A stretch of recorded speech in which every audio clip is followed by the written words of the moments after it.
Bismillahirrahmanirrahim. Alhamdulillah, wassalatu wassalamu ala Rasulillah wa ala alihi washabihi ajma'in. Alhamdulillah, kita di Kampung Barambangon yang memanggil juga daripada Kampung Kiporing dan Kampung Kitobo. Masyarakat di sini ramai mualaf, hanya dalam saya ingat kurang daripada 10% penduduk di 3 kampung ini adalah Muslim. Jadi mereka tidak ada fasiliti untuk solat secara sempurna.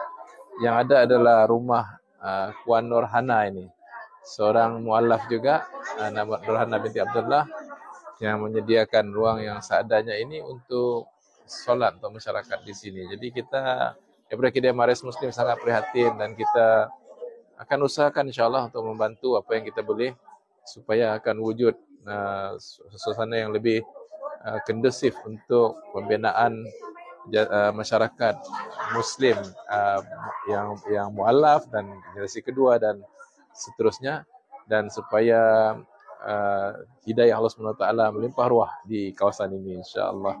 Kami datang dengan tujuan untuk mengadakan majlis iftar bersama dengan penduduk di sini, dan kami sangat bahagia dapat bersama dan mendengar keluhan-keluhan mereka dan keperluan mereka insya-Allah.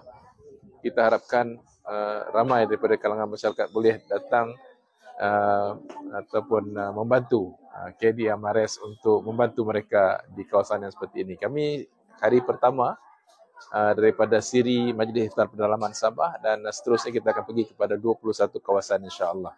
Teruskan bersama KD Amares Muslim. Terima kasih. Assalamualaikum warahmatullahi wabarakatuh.